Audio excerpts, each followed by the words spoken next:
Hello friends, मैं मनोज मोटे brain विटा education में आपका स्वागत करता हूं। हमने पिछले सेशन में डोबेराइनर्स के 3 ट्रायड्स और डोबेराइनर लॉ ऑफ ट्रायड क्या है वो पढ़ा था। आज के सेशन में हम अब अगला क्लासिफिकेशन देखेंगे जो जॉन न्यूलैंड्स नाम के साइंटिस्ट ने दिया और उसे कहते हैं न्यूलैंड्स लॉ ऑफ ऑक्टेव्स।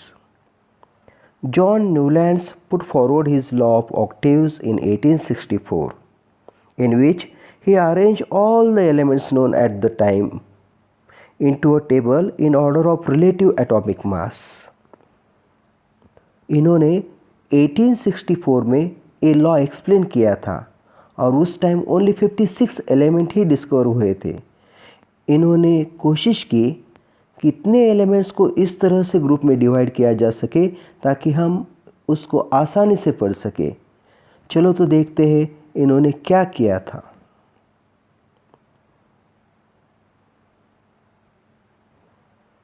उन्होंने इस तरह का एक टेबल बनाया था। अगर आप देखेंगे तो यहाँ पे वो सारे 56 एलिमेंट है जो उस टाइम डिस्कवर हुए थे। इस टेबल में फर्स्ट एलिमेंट है हाइड्रोजन और लास्ट एलिमेंट है थोरियम। सबसे पहले तो हमें ये देखना है कि इस टेबल में एलिमेंट्स कैसे अरेंज किए गए। इन सब एलिमेंट्स का टेबल में अरेंजमेंट करने के लिए एटॉमिक मास का यूज़ किया गया। तो इस टेबल में पहला एलिमेंट है हाइड्रोजन, उसका लीस्ट एटॉमिक मास है। जैसे जैसे हम इस टेबल में आगे आगे बढ़ेंगे वैसे वैसे एटॉमिक मास भी बढ़ता जाएगा। इस टेबल में लिथियम का एटॉमिक मास थोड़ा ज़्यादा होगा एज़ कम्पेयर टू हाइड्रोजन से। फिर बेरिलियम का और ज़्यादा, बोरान का और ज़्यादा, कार्बन का और ज़्यादा, नाइट्रोजन का और ज़्यादा और ऑक्सीजन का थोड़ा सा और ज़्यादा, फिर फ्लोरीन का। इस तरीके से एलिमेंट्स का अरेंजमेंट किया गया। तो न्यूलैंड्स ने एक रूल बनाया और वो है Newlands law. In the year 1864, the British chemist John Newlands attempted the 56 elements known at that time. The law of octave states that every 8 element has similar properties when the elements are arranged in the increasing order of their atomic masses. तो इसका क्या मतलब है वो पहले हम समझते हैं।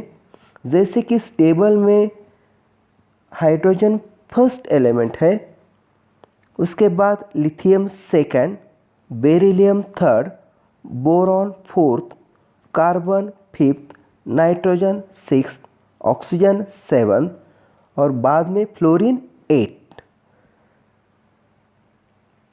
ये जो हाइड्रोजन से जब स्टार्ट करते हैं और स्टार्ट करने के बाद hydrogen, lithium, beryllium, boron, carbon, nitrogen, oxygen और 8 नंबर पे फ्लोरीन आ रहा है। तो इस लॉ का मतलब है जो 8वां एलिमेंट है उसकी प्रॉपर्टी पहले एलिमेंट से मैच करती है। उसी तरीके से अगर हम फ्लोरीन से स्टार्ट करते हैं तो फर्स्ट नंबर पे फ्लोरीन आ रहा है, उसके बाद सेकंड पे सोडियम, थर्ड पे मैग्नीशियम, फोर्थ पे एल्यूमिनियम, फिफ्थ पे सिलिकॉन, सिक्स्थ पे फॉस्फोरस, सेवन्थ पे सल्फर और 8 पे क्लोरीन। तो फ्लोरीन और क्लोरीन इन दोनों की प्रॉपर्टी मैच करेगी। इसका मतलब हाइड्रोजन, फ्लोरीन एंड क्लोरीन इन तीनों की प्रॉपर्टी मैच करेगी।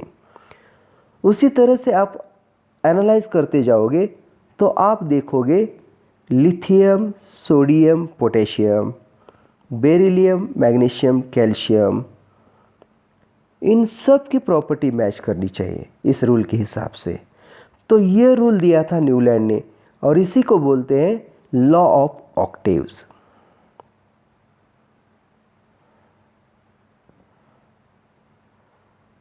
Newlands compared the similarity between the elements to the octave of music where every 8th note is comparable to the first. For example, the 8th element from lithium is sodium.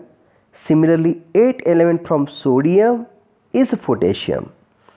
Newland ने इस classification को music से compare किया था। Music में क्या होता है कि जो 8वां टोन होता है वो रिपीट होता है। तो इस टेबल में देखो, सा, रे, गा, मा, पा, धा, नी और फिर से सा, ये सब इंडियन म्यूज़िक टोन है और यही से ये टर्म ऑक्टेव आया है। न्यूलैंड ने ये जो ग्रुपिंग की थी वो भी फेल हो गई क्योंकि इसमें बहुत सारी प्रॉब्लम आ रही थी। क्या प्रॉब्लम आ रही थी देखना चाहोगे आप? चलो तो फिर देखते हैं limitations. Limitations of law of octaves.